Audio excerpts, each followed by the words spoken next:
Jerry Stokes is here. Jerry is the Chief Executive of Work Solutions Limited. So, Jerry, welcome to Channel M today. Hello. I'd like to start with David Cameron's assertions at the Tory party conference yesterday that he has a big, bold welfare shake-up for the conference. It's going to get Britain working. Training courses for the unemployed, assessed to whether they should get their benefits or not, and private training firms to be employed to prepare the unemployed for work and paying them on their results. It's a sort of company that you work for, isn't it, that kind of thing? Yeah, Work Solutions is a not-for-profit company, but our job is to get people back into work, and we are indeed now paid on results with the existing contracts that we deal with. So how do you react to Mr Cameron's comment? I think there was some interesting material in the proposals there, some of which was clearly positive in terms of the indications of increasing provision of apprenticeships for young people, for example. But I would say that the underlying theme is one of continuity rather than change. Many of the ideas that were announced yesterday are clearly ideas that have already been influenced by David Freud, the banker who was advising government, is now advising the Tories. So the big, bold shake-up is not as bold a shake-up as he would portray, then? Well, for example, it was stated at one point that New Deal was going to be scrapped. The reality is that the old New Deal, if I can use that phrase, is already being phased out and replaced by flexible New Deal.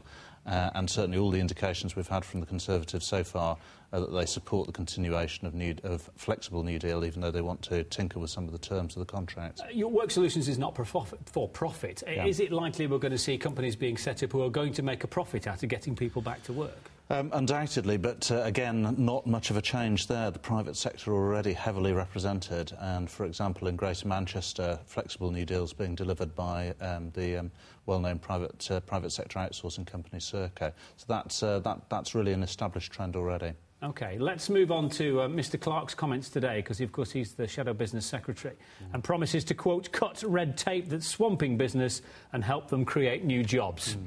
Is red tape swamping business? Will cutting it create new jobs, Jerry? Well, I'm sure anyone who works in business, almost any area of business, will feel that there's far too much red tape. But I have to say there's a very strong sense of déjà vu about announcements of this kind. Almost every government I can recall has come in promising to slash red tape. And have they done in any way? Well, I think the improvements have usually been fairly marginal, and as to it leading to job creation, it's a little bit hard to see the direct connection there. The Conservatives like to describe themselves as friends of the business community as a political party, and the Labour Party, to get into power, New Labour, famously curried favour with the business community. Who do the business community prefer in the current economic climate?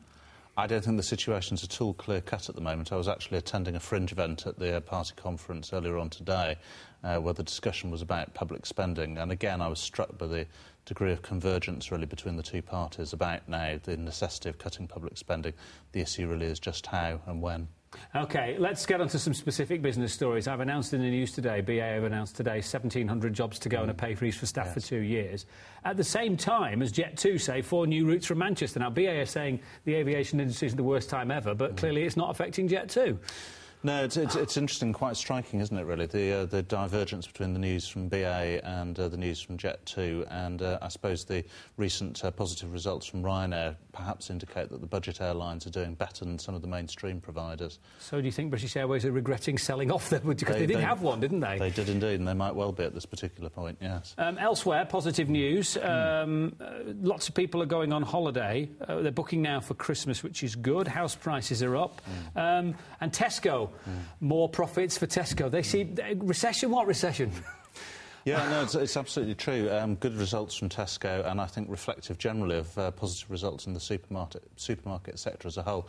It's an important one for us. We've done quite a lot of business with Tesco, as well as some of the other major supermarkets like Sainsbury's and Waitrose. They get a hard time, but they employ a lot of people. They do employ a lot of people, and in Gorton and Cheetham Hill in the last year, a very large number of local residents who otherwise wouldn't have probably got work have found work through employment with Tesco. Just before we finish, this may be something you not want to be drawn on, but there's talk of one in Old Trafford. A huge Tesco. People are already objecting to that before the planning permission's even gone through. Would you support that as an employer and a creator of jobs? I think there's always a tricky balancing act, isn't there, between the concerns around planning, for example, and the impact of a new store on other traders, but not letting that outweigh the importance, particularly at the moment in the teeth of a recession, of large numbers of new jobs.